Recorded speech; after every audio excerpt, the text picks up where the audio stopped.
Les accidents de la route sont la première cause de mortalité au travail. Concernant les services départementaux d'incendie de secours, les déplacements opérationnels, administratifs, les trajets domicile-travail génèrent un nombre important de jours d'arrêt rapportés au nombre d'événements. C'est pourquoi en 2022, le SDIS 77 a décidé de mettre à jour son plan de prévention du risque routier.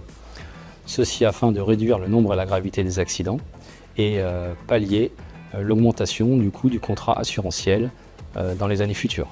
Les accidents corporels en matière de risque routier représentent un nombre d'événements faibles, mais ont potentiellement une gravité importante en termes de nombre de jours d'arrêt. Cela représente un impact qui peut être important, à la fois psychologique et traumatique pour les personnels qu'il convient d'appréhender et qui peut affecter négativement le potentiel opérationnel journalier. Alors, il s'agit tout d'abord de rédiger une lettre de mission signée par le directeur départemental des services d'incendie et de secours qui a consisté à définir un groupe de travail pluridisciplinaire. Donc il s'agit de définir les objectifs du plan, son périmètre et les différents acteurs avec lesquels nous pourrions être amenés à travailler. Nous avons également défini différentes réunions de travail avec les acteurs de prévention que sont les assistants et conseillers de prévention, mais également les représentants du personnel composant la formation spécialisée en matière de santé, sécurité et conditions de travail. Nous avons voulu tout d'abord faire un état des lieux à la fois structurel, les axes routiers du département, du parc roulant, le nombre de véhicules, la typologie des véhicules, et également s'appuyer sur des éléments statistiques liés à l'accidentologie de notre SDIS. Nous avons également travaillé sur le cadre réglementaire au niveau national mais également départemental. Et enfin, nous avons recueilli les actions de prévention à différents niveaux qui existent, donc à savoir au niveau national, au niveau zonal et au niveau départemental. Alors effectivement, on est récemment passé aux instances, donc F3SCT, CCDSPV. Il y a quand même quelques actions de communication qui ont été d'ores et déjà réalisées, donc notamment des affiches qui ont été diffusées sur l'intranet et sur les sites de l'établissement.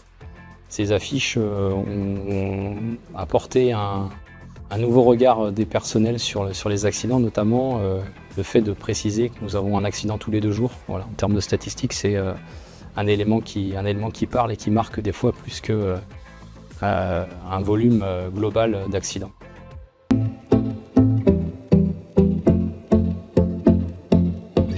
Alors, le plan comprend une 50aine d'actions réparties en 3 composantes. La première, faire évoluer les comportements pour améliorer la sécurité. La seconde, favoriser une organisation apprenante qui prévient le risque routier.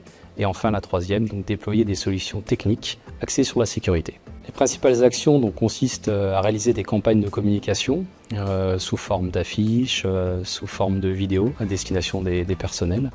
Mais également de créer un module d'accréditation à la conduite pour l'ensemble des personnels que l'on pourrait qualifier de code 0 ou code accréditation niveau 0, de manière à sensibiliser les nouveaux arrivants à la conduite de véhicules.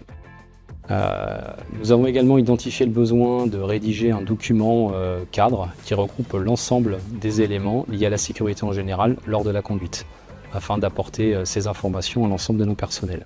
L'aspect également d'accompagnement est important pour nous, à savoir accompagner les personnels qui peuvent être responsables de plusieurs accidents dans une démarche de formation individuelle et de sensibilisation. Nous souhaitons également développer le nombre d'indicateurs de suivi à destination des différents chefs d'unité, que ce soit un chef de centre, un chef de groupement territorial ou fonctionnel. Nous souhaitons également atteindre un référent conduite par CIS afin de pouvoir diffuser des messages de prévention et de formation au niveau local. Concernant la formation, il est également important de renforcer cet aspect par la création de formations de maintien et de perfectionnement des acquis spécifiques à la conduite au niveau des centres d'incendie et de secours pour tous les conducteurs, hors véhicules légers. Le SDIS 77 vise à former différents référents conduite qui, à terme, seront affectés dans chaque centre d'incendie et de secours, de manière à pouvoir dispenser donc, des actions de formation au plus près de l'échelon local qu'est le centre d'incendie et de secours.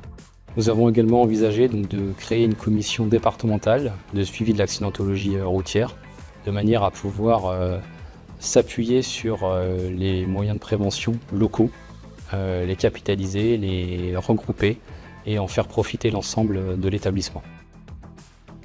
Concernant le suivi des accidents, il est également important de développer notre méthodologie d'investigation en cas d'accident, de manière à pouvoir identifier rapidement les mesures de prévention à mettre en place. Nous souhaitons également renforcer les visites santé, sécurité, qualité de vie en service, en analysant plus profondément les points qui peuvent être accidentogènes dans l'enceinte des centres d'incendie et de secours, mais également associer nos acteurs de prévention locaux, dont les représentants du personnel de la formation spécialisée et la section conduite, au projet de construction des unités. Le covoiturage n'a pas été oublié, est également un élément fondamental de notre plan. Nous envisageons de développer des actions en ce sens.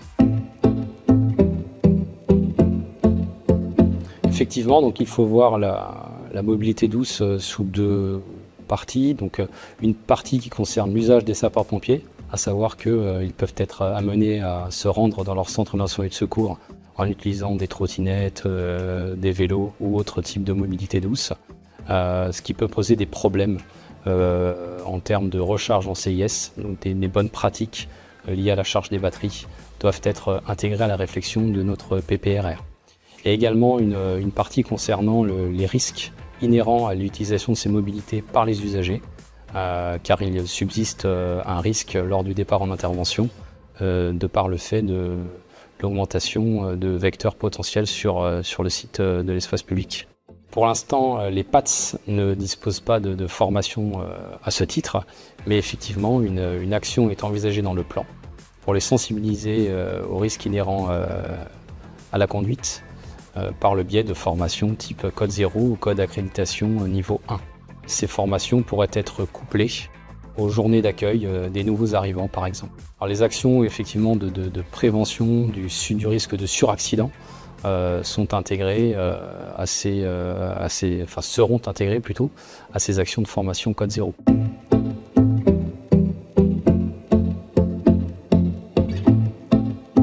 Le pilotage dynamique du plan a été intégré dès sa conception.